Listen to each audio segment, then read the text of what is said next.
Moi, je suis la fondatrice de Gandhi. Gandhi est une start-up qui existe depuis un peu plus de 5 ans, qui est vraiment axée sur le mécénat. J'ai un passé d'avocat en droit des affaires internationales et j'ai eu un social calling et l'envie de changer le monde. Donc, j'ai quitté une carrière établie pour pouvoir faire du bien au monde et le partager et embarquer le maximum d'entreprises avec moi dans cette aventure pour faire bouger votre good et faire bouger les lignes.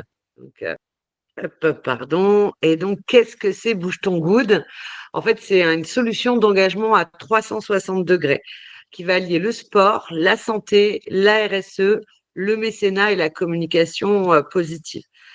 L'enjeu, c'est que je me suis rendu compte en discutant avec des responsables RH, des responsables RSE, des patrons d'entreprise, que vous aviez des tonnes de solutions à droite à gauche, mais que il n'y a pas toujours le temps de s'occuper de tout ça.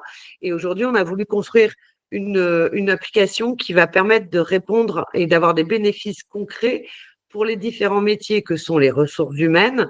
Aujourd'hui, faire du bien au monde et s'occuper des enjeux sociaux et environnementaux, c'est aussi un sujet de ressources humaines pour attirer et fidéliser les talents, réduire le turnover parce qu'aujourd'hui, les collaborateurs sont en quête de sens et de travailler pour des entreprises qui donnent du sens à ce qu'elles font, mais également un outil de marque employeur parce que les jeunes, quand on veut les embaucher, ils veulent travailler pour des chouettes entreprises. On est aussi un outil de qualité de vie au travail. On va permettre de lutter contre la sédentarité en permettant de mettre en place des défis sportifs, mais également des sujets de santé mentale. Le sport, c'était grande cause nationale 2024. La santé mentale, c'est grande cause nationale 2025.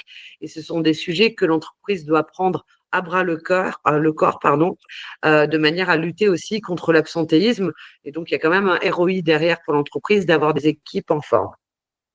La RSE, on va vous permettre d'avoir des données concrètes alignées avec les objectifs de développement durable. La communication, parce que faire le bien, il faut le faire savoir à la fois en interne pour sensibiliser les équipes, mais aussi en externe. Et enfin, on sait très bien tous que la RSE, c'est être une entreprise engagée pour répondre à des appels d'offres, pour attirer les clients, pour attirer les investisseurs, pour attirer les banques, les partenaires. C'est un enjeu très important. Comment on le fait? On le fait soit en accompagnant l'entreprise sur l'année, parce qu'on pense que ces enjeux sont des enjeux pérennes et non pas des enjeux flash, mais on peut aussi faire des team building avec des challenges sur un mois, comme par exemple Octobre Rose, le mois de l'environnement, la semaine du handicap, la semaine de la qualité de vie au travail, etc. Alors, comment on fait tout ça? On le fait en travaillant sur 4 pôles concomitamment. Le premier pôle, c'est le mécénat. Aujourd'hui, j'ai coutume de dire qu'en matière de RSE, le mécénat, c'est pas la cerise sur le gâteau, c'est la levure qui fait monter la pâte. Pourquoi? Parce que parmi les nombreuses actions RSE que peut mettre en place une entreprise, comme par exemple calculer son empreinte carbone, le problème, c'est que les collaborateurs ne comprennent pas, les clients ne comprennent pas. Qu'est-ce que ça veut dire si je dis que j'ai économisé 10 000 tonnes de CO2? Par contre, si on dit mon entreprise, elle a permis à 10 000 enfants à avoir accès à l'eau potable ou à l'éducation, en termes de message, c'est tout de suite compréhensible et tangible.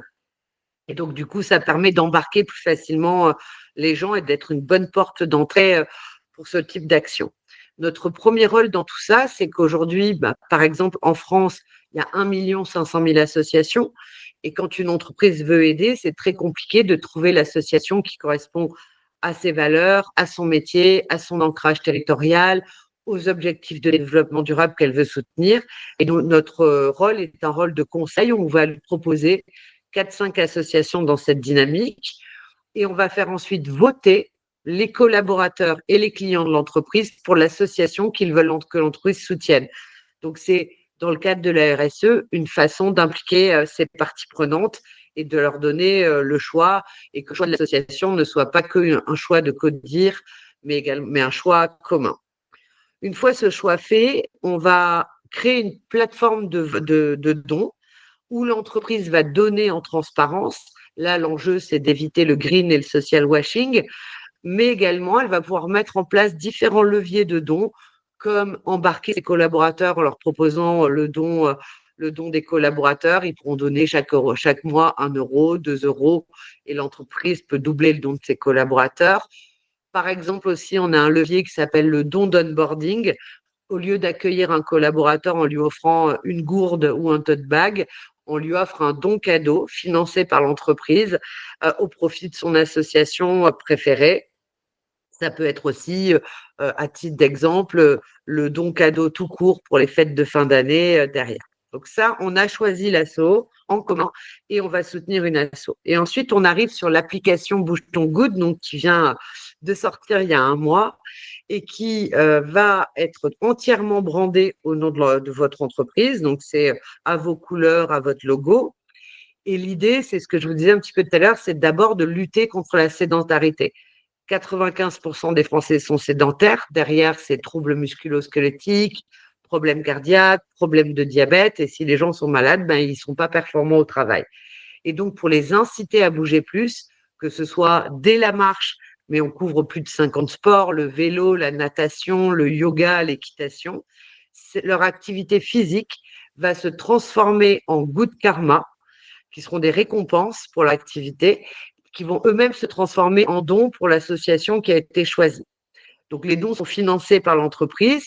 Comment ça se passe concrètement? L'entreprise me dit, bah voilà, moi, Laetitia, j'ai un budget de média de 5 000 euros, j'ai 100 collaborateurs. Eh bien, nous, on va calculer la valeur du Good Karma. Et chaque fois que les collaborateurs vont bouger, ils vont gagner ces points qui vont devenir des dons financés par l'entreprise. Alors, l'idée, c'est que bien sûr, c'est capé par jour pour éviter que le collaborateur il mette sa montre connectée autour du collier de son chien, par exemple, et qu'il court toute la journée plutôt que de travailler. On peut créer des équipes, ça peut se faire par business unit, par filiale. Et donc, l'idée, c'est d'avoir des équipes qui potentiellement s'affrontent, mais ce n'est pas obligatoire d'avoir des équipes. Sur cette partie santé, on a également des conseils de sport avec l'intervention d'athlètes de haut niveau. Par exemple, là, ce mois-ci, on a Clémence Vieira qui est championne olympique de beach volley, mais on va aussi avoir des handisports, on va avoir des sportifs de tout genre, mais aussi des conseils classiques, des conseils de gestes et postures au travail et des conseils de diététique et nutrition. Donc là, l'idée, c'est vraiment d'avoir des équipes en forme. Ensuite, sur l'application, on va aussi, le gros enjeu des responsables RSE, RH et de l'entreprise, c'est que souvent la RSE, maintenant, elle est très bien comprise de l'entreprise, mais il faut sensibiliser et acculturer les collaborateurs. Et donc, pour ce faire, on prévoit des challenges hebdomadaires où ils vont avoir des défis à réaliser, des quiz et des articles à lire. Toutes les semaines, c'est nous qui fournissons ça. On suit un calendrier RSE. Par exemple, cette semaine, c'est la semaine sur la thématique du cancer au travail. La semaine dernière, c'était la mobilité. La semaine d'avant, c'était la sobriété. Et chaque fois que les collaborateurs jouent, eh bien, ils vont apprendre des choses, mais également gagner des good karma qui deviennent des dons pour l'association. Ils ont un accès à une Good Academy avec du contenu éducatif sur les éco-gestes, la santé mentale, le bien-être au travail. Une Goodothèque où ils ont plein d'idées de livres, de films, de podcasts pour pouvoir apprendre des choses sur ces sujets. Mais également, on vient de faire un accord avec le gouvernement et l'application Je veux aider, où ils vont pouvoir, s'ils le souhaitent, donner de leur temps personnel et trouver des missions de bénévolat de proximité, donc pour leur permettre d'aider des assos et de vivre des expériences à l'extérieur de leur entreprise. Côté entreprise, vous avez accès à un back-office où vous avez un tableau de bord qui va vous permettre d'avoir des données concrètes pour vos reporting RSE, pour vos labels EcoVadis Co. L'idée, c'est vraiment d'avoir de la donnée extrayable sur les heures d'activité physique, sur la santé mentale, sur l'engagement sociétal, sur les objectifs de développement durable remplis. Et ça, c'est un peu du pain béni parce que aujourd'hui, c'est très compliqué d'avoir de la donnée. Donc là, en un seul lieu, vous allez pouvoir extraire cette donnée pour remplir vos rapports RSE. On essaye aussi de vous aider à progresser avec une boîte à outils prête à l'emploi. L'idée, c'est qu'il y a plus d'une centaine de fiches d'action avec des idées concrètes pour agir. C'est un peu aussi des quick wins. Ça peut être mettre en place une bibliothèque partagée, mettre en place une charte de diversité, avec la plupart du temps, quand c'est le possible, des modèles prêts à l'emploi pour que vous puissiez progresser rapidement. Et enfin, l'application est un outil de communication interne et externe. Donc, en interne, on va mettre en place une vidéo entreprise X fière de soutenir l'association Y avec une présentation de l'association, vidéo qui peut être également utilisée sur votre site, sur vos réseaux sociaux. Tous les trimestres, on donne des nouvelles de l'impact des dons parce que souvent on donne à une asso, mais on ne sait pas à quoi ça a servi. Donc là, tous les trimestres, vous avez un Impact Stories, les dons agissent, grâce à dons qu'elle reçoit, l'association, elle a fait ceci, elle a fait cela. Et on fait aussi intervenir au moins une fois par an l'association pour avoir un vrai moment d'échange, comprendre le terrain, parce que nous, on est une plateforme digitale, mais l'idée, c'est aussi d'avoir du lien humain. L'idée de Gandhi, c'est vraiment, vous reprendrez bien un peu d'humain avec ce nouveau monde extrêmement digitalisé. L'appli est un réseau social intégré avec un feel good qui est un fil d'actualité où tout le monde va poster ses actions du jour, etc. Derrière, on va pouvoir créer des groupes par centre d'intérêt. Par exemple, les gens qui veulent venir en covoiturage au bureau peuvent faire leur groupe covoiturage, leur groupe pour aller courir entre midi et 2. Et l'entreprise va pouvoir aussi, dans ce réseau social, faire passer de l'information descendante sur ses actions RSE pour les faire connaître de l'ensemble de ses collaborateurs. On vous fournit des packs prêts à l'emploi pour le community management, pour mobiliser vos équipes. Et l'application est disponible en multilingue. Quand vous nous rejoignez, vous bénéficiez du label Do Good Company. Nous, on est le tiers de confiance, nous-mêmes labellisés d'État Finance Innovation et multi-primés pour notre solution. Et donc, on est le garant que vous faites ce que vous dites et que vous dites ce que vous faites. Donc voilà, Gandhi Bouge ton Good. On a des offres qui s'adaptent à toutes les tailles d'entreprise. Donc, ceux qui seront intéressés, je pourrais bien évidemment vous envoyer la présentation avec les différents tarifs. L'idée, c'est que voilà, même une petite boîte peut s'engager ou des grands comptes. On a des offres qui s'adaptent à tout le monde. Et comme je vous le disais également tout à l'heure, c'est aussi des offres qui vont pouvoir être sur des challenges ponctuels, sur des thématiques soit prêtes à l'emploi que nous avons, comme des Olympiades, le handicap, la diversité, l'inclusion, Octobre Rose, mais également si vous avez des thématiques très précises dans vos entreprises, on peut vous construire un challenge sur mesure de manière à répondre à vos enjeux. Voilà, je suis à votre écoute tout à l'heure pour les questions. Merci beaucoup, Laetitia. Merci. Alors, effectivement, nous, on travaillait déjà sur l'atelier Go for Impact avec Gandhi, qui était une solution qu'on proposait. Et c'est vrai que ce Bouge ton Good, il intègre un petit peu tout. Il propose plein de solutions. Et j'imagine, alors je vais poser ça un peu sous forme de question, mais que, en fait, l'entreprise n'a pas besoin d'aller chercher des associations et que tu proposes déjà toute une liste. Tout à fait. C'est vraiment une valeur forte. Il y a 1 million d'associations, 1,5 million d'associations en France, et nous, on les a présélectionnées et de confiance. Donc, on a vérifié chacune des associations. L'idée, c'est vraiment d'avoir un portefeuille. On a 110 associations qui couvrent toutes les thématiques: l'environnement, la santé, l'humanitaire, le droit des enfants, etc. Et on est présent en région, au national et à l'international, de manière à ce que, selon les enjeux de l'entreprise, elle puisse trouver des associations. Si, par exemple, l'entreprise a des enjeux au Sénégal, eh bien, on aura des associations qui ont intervention au Sénégal pour pouvoir remplir cette contribution à aider le pays en question. Super, super, parfait. Alors, merci beaucoup, Laetitia. Comme c'est un webinaire Go for Impact, je vais aussi vous présenter rapidement la solution Go for Impact si vous ne la connaissiez pas. Et la nouveauté, justement, avec Go for Impact, c'est que, et je vais vous le montrer en live, on propose maintenant Go for Impact en version distancielle, comme on dit, en online. Go for Impact, qu'est-ce que c'est? C'est un atelier pour faire pousser la RSE dans l'organisation. Donc, c'est sous forme de team building, d'ateliers d'intelligence collective, d'ateliers participatifs. Comment est-ce que ça fonctionne? Alors, l'idée, c'est d'aller très rapidement d'un petit diagnostic à un passage à l'action collectif. Voilà, donc on va essayer de faire travailler les participants à l'atelier sur les forces et faiblesses de votre organisation en matière de RSE.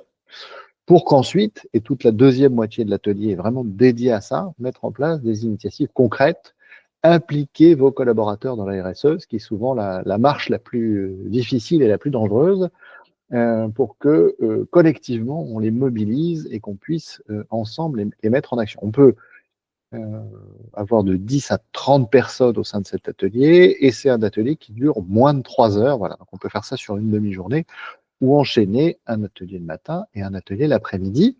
Comment est-ce que ça se déroule? Après l'accueil, le café de tous les participants, une petite introduction rapide pour quand même mettre un petit peu tout le monde au niveau sur les sujets de crise climatique et de RSE. Il n'y a absolument pas besoin d'avoir des spécialistes ni de la crise climatique, ni de la RSE pour participer.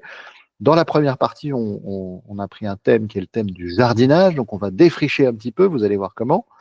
C'est la première moitié. On fait une pause pour que les cerveaux s'aèrent un petit peu.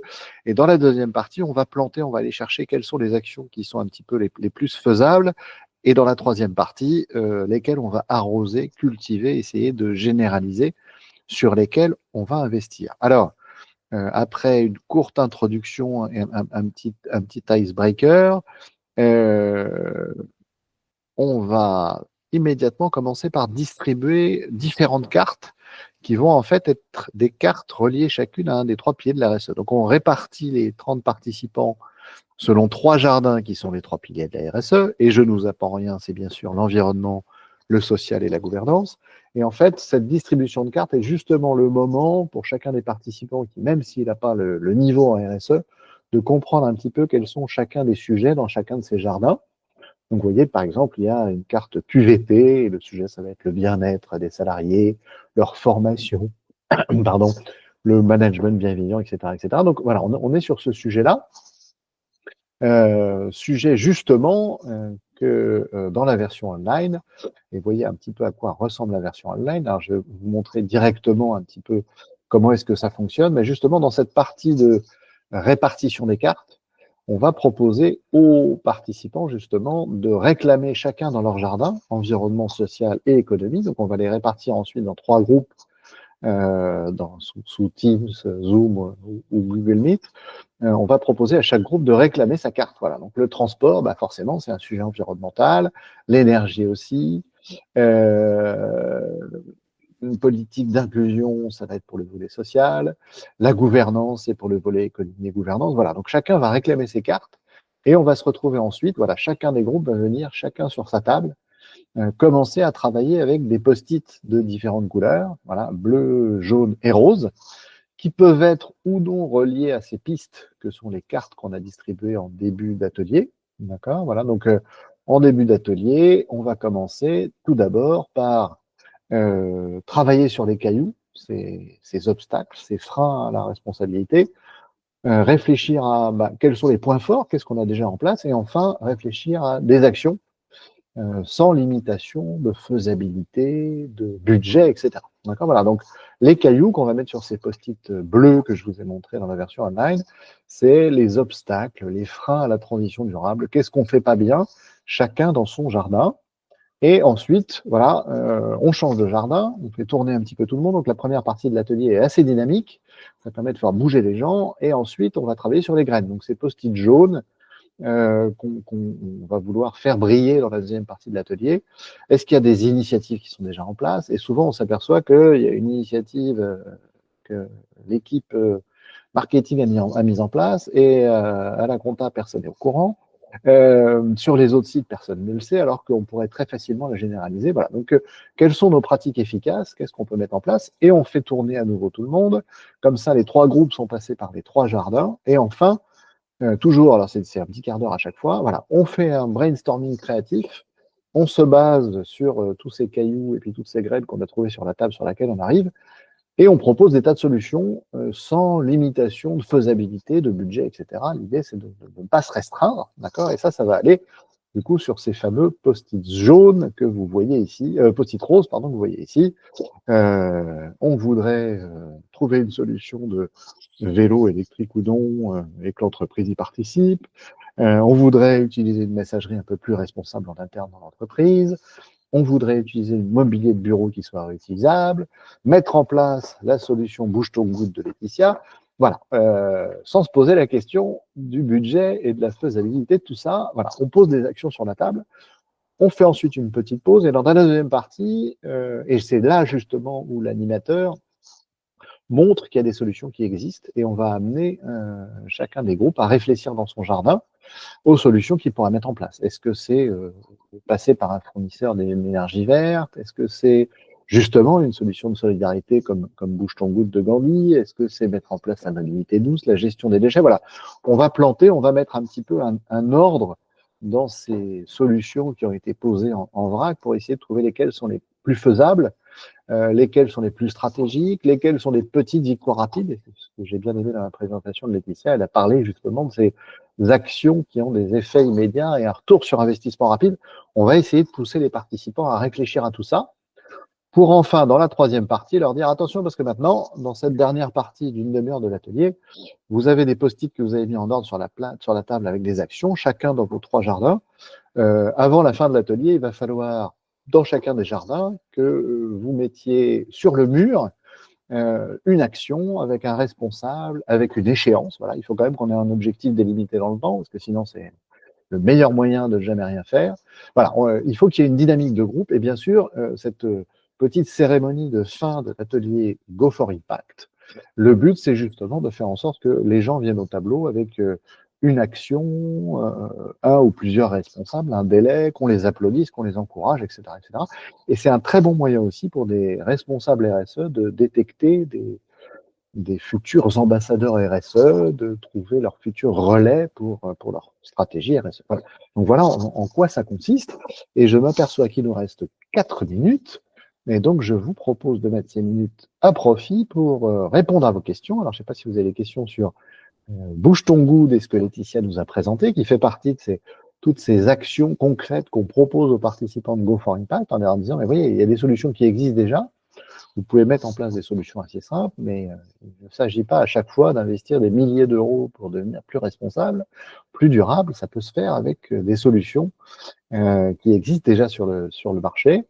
Et voilà, donc c'est un petit peu l'intention aussi de cet atelier Go for Impact dont je viens de vous parler. Donc n'hésitez pas si vous avez des questions. Bon, ma première question pour Laetitia, c'est est-ce que Bouge ton goût ne s'adresse, parce que c'est une app, etc., uniquement à des grandes entreprises, ou est-ce que voilà, est-ce qu'il y a une taille minimum pour souscrire à ta solution? Non, on a des offres vraiment qui s'adaptent à toute taille d'entreprise. Notre première offre, c'est entre 1 et 10 collaborateurs. Bon, la réalité, c'est que c'est peut-être pas pour un. Ça serait un peu dommage de bouger son goutte tout seul. Mais j'ai des boîtes où ils sont 4, 5, 6, mais parmi mes premiers clients, et il y a des boîtes de 4000 collaborateurs. Donc, c'est vraiment un scope très large. Et parce qu'on a voulu le rendre accessible à tout le monde. Aujourd'hui, on pense que c'est les petits pas qui font sans jeu de mots, hein, c'est chaque pas compte et on n'est pas besoin d'une grosse boîte pour le faire. Au contraire, même pour des petites boîtes, ça leur permet dès la création ou d'avoir dans leur ADN quelque chose déjà d'engagé et d'être un premier pied dans la porte ou une confirmation pour des boîtes un peu plus grandes. Et moi, j'avais aussi une question pour toi, si on n'a pas de questions à côté. Est-ce qu'il y a un suivi après justement, avec cet échéancier, la personne qui est mise en responsabilité et un délai, est-ce que tu prévois un petit moment d'échange post-atelier pour voir où ils en sont et savoir qu'il y a une échéance, mais qu'elle sera contrôlée, entre guillemets? Alors bien sûr, c'est effectivement l'idée, c'est justement de dire aux participants qu'on va refaire un point dans 3 mois ou dans 6 mois, parce que c'est le moyen justement de communiquer aussi en interne pour l'entreprise et de dire, bah, regardez, suite à l'atelier Go for Impact qu'on a pu faire, voilà ce qui a été mis en place ou pas. Il peut y avoir de bonnes raisons, hein. Donc, bien sûr que l'idée, c'est d'assurer un suivi et pourquoi pas de réorganiser un atelier Go for Impact pour continuer. Alors, je vois que Camille nous a écrit quelque chose. Mes actions RS sont essentiellement orientées vers les populations qui vivent autour des aéroports du Sénégal. OK. Comment est-ce qu'on pourrait vous aider? Alors, déjà, peut-être avec Bouge ton goutte, parce que c'est une app, donc c'est facile à déployer absolument partout. D'accord. Après, l'intérêt aussi aussi de l'atelier Go for Impact. Alors, j'ai pas d'ambassadeur ou d'ambassadrice encore au Sénégal, je serais ravi. Mais l'intérêt aussi de l'atelier Go for Impact, c'est qu'on l'a dès le début designé comme étant, et on s'est clairement calqué sur toutes les fresques qui peuvent exister. Fresque dont le seul tort pour moi, véritablement, c'est qu'elle manque de ce côté passage à l'action. C'est le retour que j'ai eu à chaque fois. Et j'ai même des gens qui m'ont dit qu'après une fresque du climat, il y avait des participants qui finissaient en pleurs. Et voilà. Et comme je pense que c'est pas comme ça qu'on va y arriver, qu'il faut donner aux gens l'espoir, il faut leur donner envie de passer à l'action. L'idée de Go for Impact, c'est tout de suite, on a créé un contrat en Creative Commons. Et ça veut dire qu'on peut tout à fait vous proposer aussi d'animer ensuite ces ateliers en interne. Voilà. Alors, avec la version online, on peut faire ça à distance, sans aucun problème maintenant. Et puis après, vous pouvez aussi le déployer en interne. Bien sûr, parce que des ateliers d'intelligence collective comme ça, c'est aussi bien plus efficace quand on est en présentiel. OK ? Voilà. Eh ben, je vois que Lamine a dû nous quitter aussi. Parfait. Ben, merci beaucoup de nous avoir suivis ce matin.